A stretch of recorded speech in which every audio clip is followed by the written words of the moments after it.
Hi, I'm Peter Adamson, and you're listening to the History of Philosophy podcast, brought to you with the support of King's College London and the LMU in Munich. Online at www.historyofphilosophy.net. Today's episode will be a special 200th celebratory episode about medieval philosophy. And I have two guests. First of all, John Marenbon, who is Senior Research Fellow at Trinity College, Cambridge, and Honorary Professor of Medieval Philosophy in the University of Cambridge. Hi, John. Thanks for coming on. It's a great pleasure. And my second guest is Jill Kraye, who is Emeritus Professor of the History of Renaissance Philosophy at the University of London and Honorary Fellow of the Warburg Institute. Glad to be here. So we've just used about half of the episode to give you your titles, but now we can move on to talking about medieval philosophy. And the first thing I wanted to ask both of you about is the chronological boundaries of medieval philosophy. I guess that when people think about the medieval world, they probably think mostly about, say, the 10th, 11th, 12th centuries. But sometimes figures from late antiquity are taught in medieval philosophy classes, for example, Augustine and Boethius. And at the far end, you might wonder, where is the boundary between medieval philosophy and Renaissance philosophy? So starting with you, John, could you say something about the boundary between medieval philosophy and late antiquity, so the early boundary? Yes, indeed. I think a good place to start is with Plotinus, so starting in the 3rd century. Now, of course, in a way, you can't say that's medieval philosophy, but if you're talking about dividing up the whole of philosophy, I like to work with this notion that I call long Middle Ages, but I'm not trying to be imperialistic about the Middle Ages, just for want of a better term, but starting roughly with Plotinus and going on roughly to Leibniz. Leibniz sort of just gets us into the early 18th century, so right. That just seems to be a sensible way to carve things up. That's a very long, so the 3rd to the 18th century. Yeah. That's a pretty long Middle Ages. It is a long, and as I say, I don't wish to put anything on the term Middle Ages, but I think that's a good way to start. And then there are lots of smaller subdivisions within that. I don't think any very useful subdivision corresponds to what's very often thought of as the medieval philosophy, so sort of starting circa 800, and thinking about the Latin tradition in the court of Charlemagne and going on up till, 1500, but right. We're going to discuss that later. Okay, well, I mean, that's where I've just started, actually, in this series on medieval philosophy. And so maybe I should say how I thought about it, and then you can tell me why I'm wrong. Right. The way I thought about it was that there are figures who are still culturally within the Roman Empire, even if the Roman Empire is kind of fading away. And so that's why in the Latin tradition, the last person I've covered in late antiquity was Boethius. In fact, we did an interview with you about him.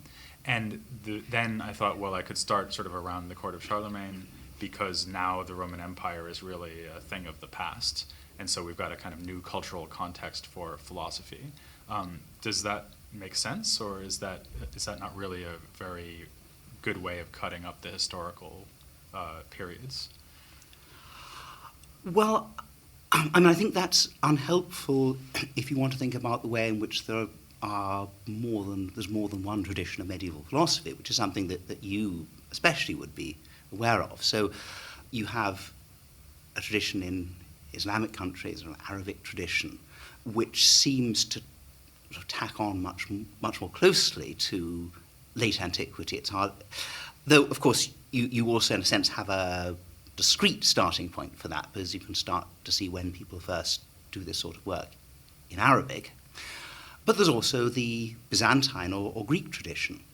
And even this idea of culturally within, culturally not within the ancient world is perhaps a bit difficult.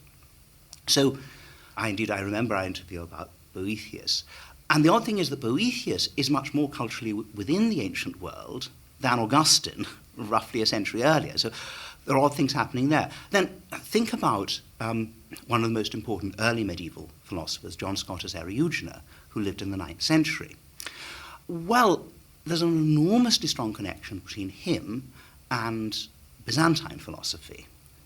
Maximus the Confessor, Pseudo-Dionysius, going back. And is there really a break from antiquity there?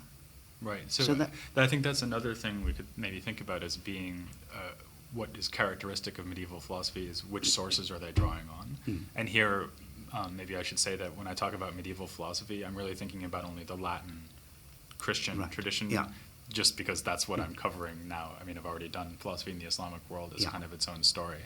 So if we just concentrate on the Latin using Christian sphere, it does seem like there's a remarkable thing that happens here, even between, say, Boethius and the court of Charlemagne or Eriugena, which is that Greek works in Latin translation or not mostly fall away, and they mostly are using Boethius, for example, for access to Aristotelian logic, right?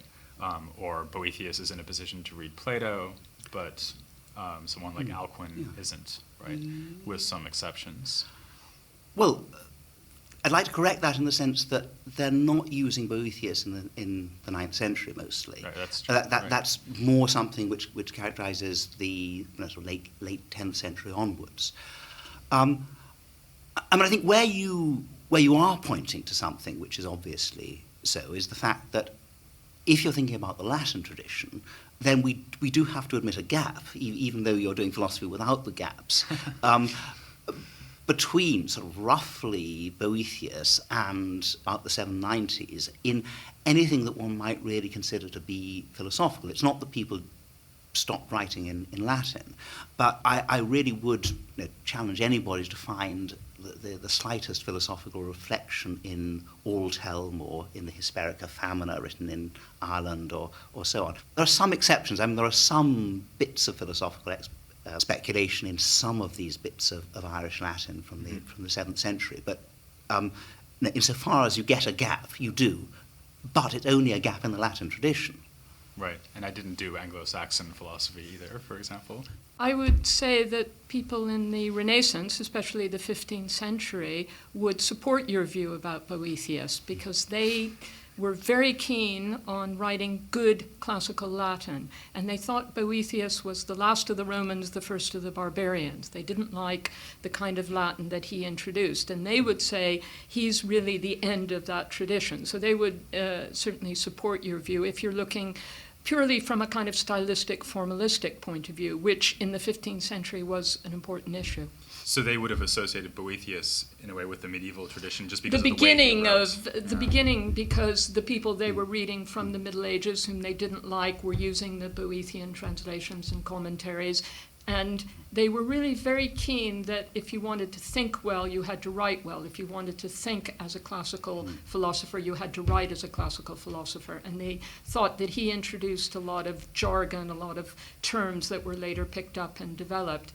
And he's really the cutoff point for them. So they would endorse your... And so they would say, if you want to read good Latin, read Cicero or something Absolutely. like that. Right. And they might include Augustine because of the Christian element, and they thought that. But Boethius is really where they drew the line. So we've just been talking about with John the fact that there's a lot of continuity between what I guess I'm describing as early medieval philosophy in Latin Christendom and what had been happening in late antiquity or in the Byzantine world. So, for example, the influence of Pseudo-Dionysius on Eriugena is a really nice example of that. And I guess that if there's a lot of continuity at the beginning end, there's going to be even more. Is it going to be the case that there's a lot of continuity at the tail end? And in fact, something that I'm worried about in terms of the future of the podcast is that I sort of have to at some point say, okay, now we're moving from medieval philosophy into Renaissance philosophy, just because I have to change heading, as it were. So where should I put the boundary between medieval philosophy and Renaissance philosophy? Well, just as John has a long period that goes from late antiquity to Leibniz, I have a long Renaissance. And I think there's a good argument for saying that the Renaissance, which we think of as the rebirth of ancient and classical ideas, really begins in the 12th century. And this is where you start getting interest in Plato, start getting new translations of Aristotle, and those continue to be the dominant philosophical tradition, at least until the middle of the 17th century. So I would also argue for a long period. But the problem with the term Renaissance is that it's something that really probably people think of most often in art history or in literature, and these have a different chronology. So, for instance, the Renaissance in art begins with Giotto in the early 13th century, and we look at the Renaissance in humanism with Petrarch, who lives in the 14th century.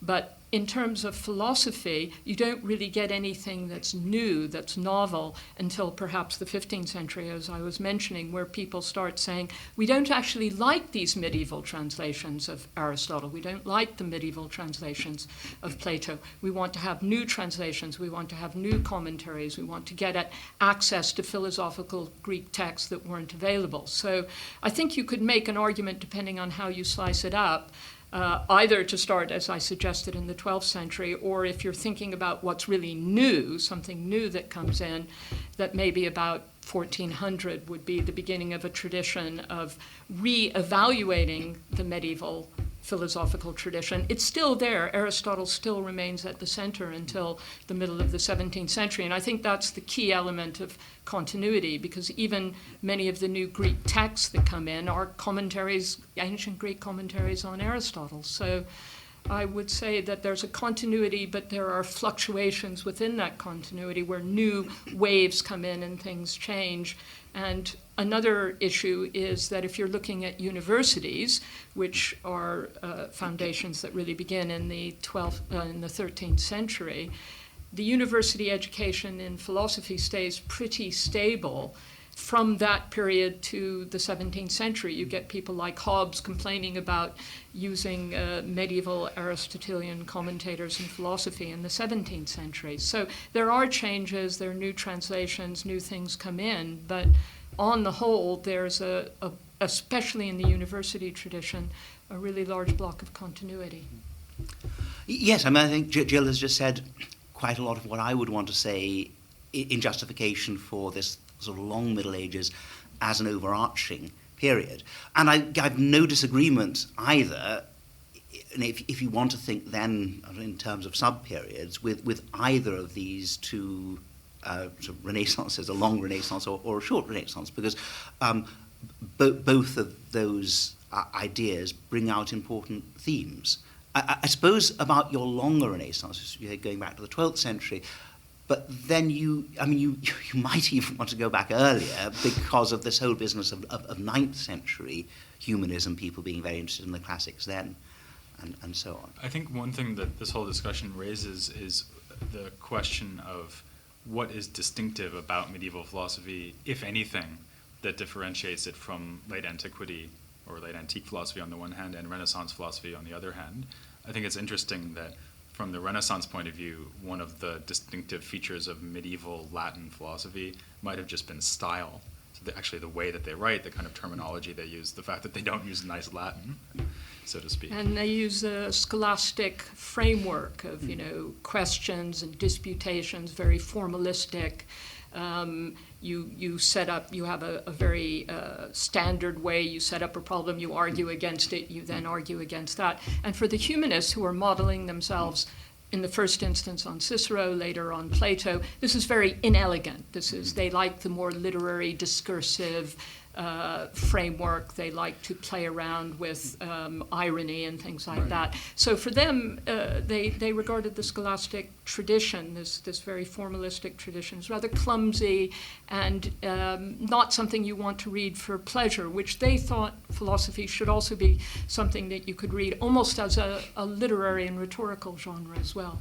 So is there anything we could say about the actual philosophical content, though, of works produced in all of these periods that would help us to differentiate medieval philosophy in the middle from what came before and what came after? I mean, are there any really sort of telltale signs about medieval philosophy? There's sort of certain issues that they get interested in, or even certain texts that they're concentrating on? Or is it really just going to be a matter of the same kinds of issues popping up across the centuries? I think it's probably the latter, but in order to answer your question, I need to know what the medieval philosophy that term is supposed to refer to, especially since, and I think this is not only would Jill not disagree, but in a sense is what she's been saying, that the humanism she's been talking about doesn't belong to a given chronological period. When you were talking about the attitude to philosophy, to style, philosophy, wanting to be able to read it with pleasure, all of that would apply to somebody like John of Salisbury in the 12th century, for instance. None of it really would apply to Suarez. Who's often considered a Renaissance philosopher. He is yes, a Renaissance he's a philosopher. Renaissance. Yes, He's exactly. not a Or medieval even a philosopher. I would 17th century. insist on that. Okay, and finally a point of clarity. So whatever else we say, Suarez is a Renaissance philosopher. That's good to know. But on this question of issues, I mean, a good example of this is one of the debates that's very important in the Middle Ages and continues to be in the Renaissance is intellect versus will.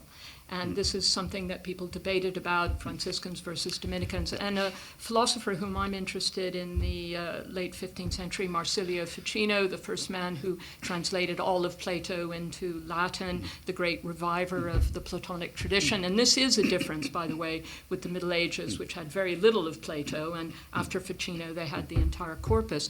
When he's writing about Plato, his commentary on the Philebus, and whether or not Plato believes in the intellect or the will, he draws on Thomas Aquinas. And people are still debating the same issues. They're still looking back. The texts they use sometimes are the same, but then they add new texts, like adding Plato into the mixture. Yes. So, yes. But then we shouldn't want to say that interest in the intellect and will and their relations is something which typifies sort of the medieval and the Renaissance periods, because then you take our most famous early modern philosopher, Descartes, and this is absolutely central for him too. Yeah, I think actually when Sure. I eventually get to early modern philosophy, in a way these same issues will arise, because despite all the rhetoric that you find in Descartes about getting rid of the scholastic burden of the past, in fact, he is reproducing a lot of arguments that already turn up in medieval texts, whatever we mean by medieval, and he's reacting to scholastic philosophy in a much more nuanced and engaged way than just chucking it all out the window. So far we've seen that chronologically speaking, we've got a very kind of complex, blurry picture, and it sounds to me like at best, if we can say that there are certain features that are very notable about, say, Renaissance philosophy, we're probably going to find at least examples of the same sorts of things in the so-called medieval period. So chronologically it's difficult, but I'll do my best. I was actually thinking of 1400 as a good cutoff point. So I think that's and I also would make the point that there's a geographical issue here as well, because somebody like Nicholas of Cusa, one of the great philosophers of the 15th century, was born in medieval Germany, because at the period he was born, Germany was very much in the Middle Ages, but then he came to Italy, which was in the full flow of the Renaissance. And he was a contemporary of Leon Battista Alberti and Cosimo de' Medici. And somebody like Cardinal Bazarian, who is another great Platonic philosopher of the 15th century, was born in the medieval Byzantine Empire, but then came to Italy and was a great Renaissance figure. So we have to cut it up in different ways there as well. Yeah, when I was covering the history of Jewish philosophy, I actually mentioned the Abravanel family and said that I was treating the father as a medieval Jewish philosopher, and I was going to be treating the son later on as a Renaissance philosopher because the family moved to Italy. Yeah, Right, but so- I mean, I think somebody like Nicholas of Cusa had one foot in the Middle Ages and one foot in the Renaissance, and you can tell that by his Latin, because in some ways he discovers new texts of Plautus. He's in some ways a humanist, but he still writes. He doesn't really write with the elegance of the Italian humanists, so he never really overcomes that background. So the Renaissance is something that develops in different places at different times. So anyway, let's move on to, I think, a different dimension of this question of what medieval philosophy is, sort of taking it for granted now that the chronological question is a difficult one. I guess that when people think about medieval philosophy, what they will expect to hear about is, first of all, a lot about God, and then maybe kind of abstruse theological questions, or the kind of cliche would be how many angels dance on the head of a pin or whatever. And since I'm pretty early now in this series on medieval philosophy, I thought this would be a nice chance to get into the question of what sorts of things we should consider as falling under the heading of medieval philosophy. pretty obviously the kind of scholastic text that you mentioned before, Jill, sort of disputed questions about the nature of truth or the soul. Commentaries on Aristotle. Commentaries on Aristotle. No one would dispute that these are medieval philosophy. But what should we say about the range of philosophical topics that get covered in the medieval period, and how far we can push our notion of what philosophy is? So, for example, should we consider theology to be part of medieval philosophy on the one hand? And on the other hand, to what extent do we need to consider whole other disciplines? So the sciences, for example, or text and mysticism, or magic and alchemy. To what extent should those things be factored into our understanding of what medieval philosophy is? John, do you want to say something about that first? Yes, I mean, suppose we start, because it's sort of simpler and clearer, with the big medieval universities, so Paris and Oxford in the 13th and 14th centuries. There you have a rather clear division between the arts faculty and the theology faculty. And there are also other faculties which, like the theology faculty, are considered to be higher faculties. You have to have studied in the arts faculty first, so medicine or law. The arts faculty, by about 1250, is a faculty of Aristotelian studies. And that embraces just about the whole Aristotelian corpus, so covering a lot which we would now consider to be science rather than philosophy. Added to that is a lot of logic, and not just Aristotelian logic, but branches of logic which get developed, which go beyond anything in Aristotle. Now, I mean, you could propose just looking at those faculties, and those faculties, one of the uses of the word philosophia was to refer to what went on in the arts faculties. It was also sometimes used to refer to ancient philosophy, and in a sense the arts faculties were the continuation of that. However, if you restricted yourself in that way, you'd miss out much of the most interesting philosophical speculation which went on in the course of doing theology. So you'd miss out on most of what Aquinas and almost all of what sort of Scotus and Occam and the most famous medieval figures did. I think that the best way to make a choice is to start from what we consider now to be interesting philosophical questions and sort of try to define things in that way. To look back and see where you find those questions being dealt with, which might be in the arts faculty, might be in theology.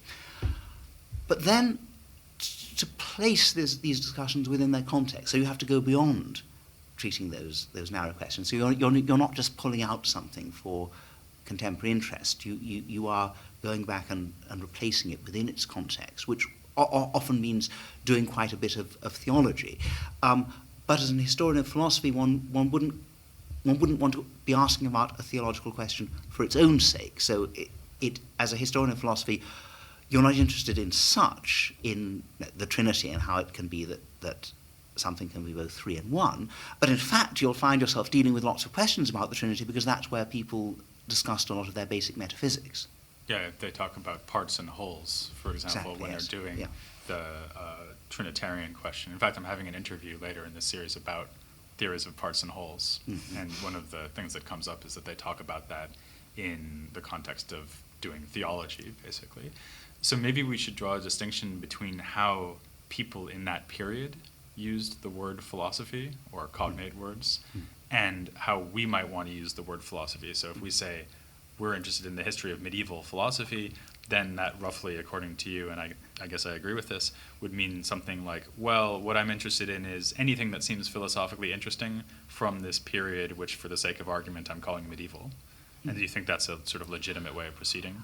I think that's right, but then I think you have to, as I say, replace things within the context of discussion. So I'm suspicious of the approach which would just take a discussion about Mariology, for example, about parts and wholes, which takes place within a Trinitarian context, without telling you anything at all about this theological context, because that often has a great effect on the arguments that people are putting forward. Right, it motivates the arguments and constrains the sorts of arguments that would be acceptable. Right. Exactly. Jo? I come from a history background rather than a philosophy background, so I tend to take the view, which is a little different from John's, which is that we should look at what they thought at the time, what they considered to be philosophy, and that is a much broader and more capacious term. And after all, science, at least in the Renaissance and I think in the Middle Ages as well, was called natural philosophy. It was considered to be a very normal branch. Psychology, all these other areas, even astronomy, astrology, were part of what you studied in philosophy. And I think philosophy changes in the 17th century, becomes more narrow, more epistemologically and logically focused, whereas it had a much broader framework. And as John said, if you wanted to study anything, theology, medicine, law, you first studied philosophy. It was the background you needed to study anything. So I'd be happier with the notion that really included everything, included biology, included psychology, included music, included astronomy and astrology, even sort of medical questions. For instance, the Merton School, which was a very technical mathematical school of natural philosophy in 14th century England, they applied mechanical ideas to medicine. They applied it to theology. And I'd like to see philosophy as being the kind of core discipline that led you more or less to any other learned discussion in the period. So it's a slightly broader idea. Is there a danger, though, that if by defining it that way, I mean, that sounds really good, but is there a danger that now when I say I'm doing the history of medieval philosophy, and that's what I'm covering in this podcast, but it could also arise for people who aren't doing podcasts. So if you're teaching classes about it or trying to write books about it, is there a danger that the history of medieval philosophy just becomes the history of all intellectual endeavor in the medieval period? Or should we welcome that, maybe well, I'm not sure we shouldn't welcome it. I think it might be good. But for instance, look at Dante. I mean, Dante is the great literary figure of the Middle Ages. There's a lot of philosophy in there. I'm quite happy for Dante to be in a philosophy course. I see no real problem with that. And therefore, if he's there, why shouldn't theologians be there? Why shouldn't great astronomers be there? Why shouldn't somebody like Nicole Lorem, a French philosopher who translated Aristotle into French, but also did very important astronomical work? If we chop him up and say, well, this bit of him is philosophy and this bit is, he's a translator, this bit is astronomy, I think it doesn't make sense. I think we need to look at people in their context. But again, that's thinking of it historically rather than from a philosophical point of view. Yes, and it's one thing I would say to say that one needs to know about these other things people were doing, so that, for example, with Orem, you would need to know about the whole range of his activities if you were writing a book on him. However, if somebody finds that a certain part of Orem's work reflects interestingly on what we now consider to be philosophical problems, I can't see why you can't detach that and focus on it whilst putting it in its context. And it seems more correct, more useful at least, to describe that as medieval philosophy than to describe astronomy as medieval philosophy. It's just, if there's a book labelled medieval philosophy and you go to the philosophy section of a bookshop, you don't expect lots of it to be about astronomy. But some of it? Well, you expect to be, I think you expect to be told that the same people might well have been interested in what we think of as philosophical questions and astronomical questions. There are going to be bits of medieval astronomy that you need to know about in order to discuss understand the discussion of the philosophical issues. But I'm not sure that you would want, if what you're going for is medieval philosophy, if you want to find a large discussion of medieval astronomy there, at least you need to be warned in advance that this label medieval philosophy is misleading. As you might imagine, so as the host of a history of philosophy podcast without any gaps, obviously I'm very in favor of this broad approach. But let me play devil's advocate for a moment and pose an argument to both of you for a more restrictive understanding of what philosophy could mean. And this would take its cue actually from some medieval authors like Aquinas, who distinguish pretty carefully between what we can discover through human reason, the natural resources of human reason, and what we can't. And then you could say, okay, well, philosophy will be everything or maybe only part of what humans can discover through natural resources of their own minds. And therefore we're going to exclude a lot of theology because theology is stuff that you only know about through revelation. And by the same token, you might then argue that mystical authors, so Hildegard of Bingen, Meister Eckhart, people like that, so who I'm actually planning to cover, but this is an argument for not covering them. So you might argue, well, you don't need to cover these people because what they're interested in is truths you can acquire not through reasoning, an argument, but through some kind of mystical union with God. So another route to God which is somehow transcendent above what reason can provide. Would that be a justifiable way of demarcating medieval philosophy from other things that were happening in the medieval period? I would say that your definition actually allows the capacious view of philosophy that I've been talking about, because it wouldn't exclude astronomy, medicine, psychology, because these are all things that you do by reason. So from that point of view, I would agree with that. But I'd also like to include theology, and I think Meister Eckhart is a part of philosophy, and somebody like Nicholas of Cusa, who I mentioned, read him as a philosopher as well as a theologian, and I think that I wouldn't want to exclude somebody like Dionysius the Areopagite, whom people in the 15th century regarded as the prince of Christian philosophers. And yet he's a mystical author. He's drawing on Proclus, but he brings in a huge amount of mystical Christianity. So I, again, not like to draw the lines. I'd like to keep it open. Yeah. I'd like to make a distinction between theology in the sense of working from revealed premises and just doing that, but then working using the tools of philosophy. And this is what, for the most part, Aquinas and especially people like Scotus and Occam did. And it would seem to be very strange to exclude all that work from the area of philosophy. Though, as I say, you need to attach it, I think, to a question which we find philosophical in itself. But if you wanted to exclude that, it would mean that you couldn't talk about contingency and necessity and Scotus or anything like that, because his whole understanding of this is based on revealed premises. So you have that on the one side. On the other hand, you have the sort of theology which seems to use methods very different from philosophy, and those are the mystics that you're talking about. But there again, I think I'm not really in disagreement with Jill, because there isn't a sharp distinction. Eckhart, after all, is a highly trained scholastic theologian and philosopher, as well as a mystic. And again, so Pseudo-Dionysius is somebody who's obviously steeped in Neoplatonism, and there do seem to be arguments for his positions. It's just they're often not put in a very argumentative way.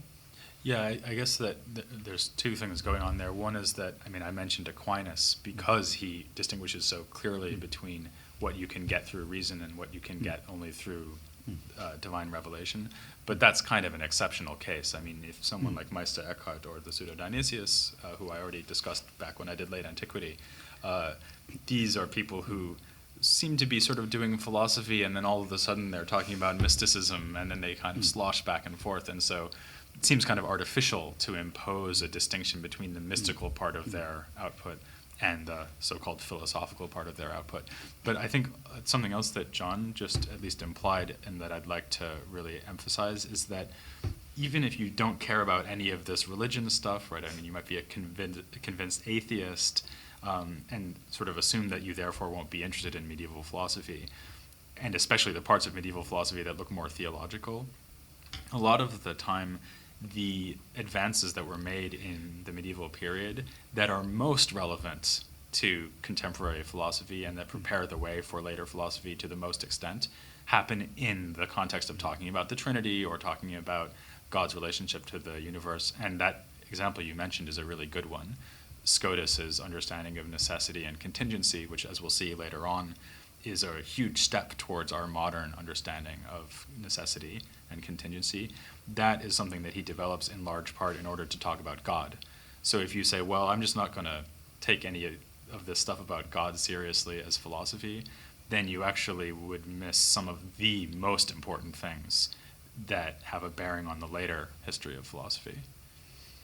There is a way you can bring in that distinction. I was thinking in terms of, for instance, the secular Aristotelians in Italy in the 14th and 15th century, who were very keen to say, well, if we listen to Aristotle, we think the world is eternal, we think the soul is probably mortal, and that is an argument we can develop as philosophers. Now, of course, there is the argument from Revelation, and that's for theologians, and we don't remotely doubt that it's true, but that's another question. And they did try and do this, and this was something that was a very controversial but very important thread, particularly within Italian philosophy. So they were trying to make this distinction. We want our autonomy as philosophers to be able to argue on Aristotelian premises, which lead us to conclusions which, as Christians and which theologians would not necessarily agree with or would disagree with. And so we keep them separate. So in that point of view, I think you could make the kind of distinction that you're trying to draw, and it would be legitimate. Yeah, there's an irony here as well, which is that sometimes texts or events that we might think of as anti-philosophical, like the condemnations that were issued in the 1270s in Paris, they often get talked about as part of the history of philosophy because they have a bearing on all of these issues that we're describing. And so actually we'll be seeing in this series something that also happened when I was doing philosophy in the Islamic world, which is that figures who attack philosophy and are critical of it, maybe Al-Ghazali or Ibn Taymiyyah, for example, in the Islamic world, I very happily devote episodes to them. And in a way, what you were just saying could explain why that's a legitimate thing to do. And another example of that is in 1513, there was a papal brief which came out saying you must no longer make this argument of the so-called double truth, and that all philosophers must argue that these theological doctrines are philosophically demonstrable. So again, this is a papal brief. Was this part of the history of philosophy? Well, yes, it is. It's quite important. The Pope is intervening. It's part of the Fifth Lateran Council. It's part of the history of Christianity, but it's also very crucial for the history of philosophy. So if we leave those kind of interventions out of the story, we don't get the full story from my perspective. Well, I mean, of course you're going to have to talk about condemnations and prohibitions, which often seem to have exactly the opposite effect to that intended. So there was, I mean, the business with the new translations of Aristotle's non-logical works coming in to use at the beginning of the 13th century, and lots of prohibitions of various sorts issued. And then, a decade or two passes, and not only are they not prohibited, but they're all compulsory. And the papal bull of 1513 didn't work exactly, either. Ignore Pomponazzi. It didn't have the effect, but it's important that they tried. Yeah. But in fact, in the same way, you find that people decide that, no, this is not viable. We really have to follow our philosophical tradition. So. Yep, so it looks like the history of philosophy itself is pretty much unstoppable, and so far, so is the podcast. So this was the 200th episode. Next time you can hear the 201st episode, which will be devoted to what I guess I will carefully describe as early medieval philosophy, which is where I am now in the story. But for now, I will thank John Marenbon very much for coming on. Thank you. And Jill Kraye. Thank you. And please join me to hear more about early medieval philosophy, or whatever you want to call it, next time on The History of Philosophy Without Any Gaps.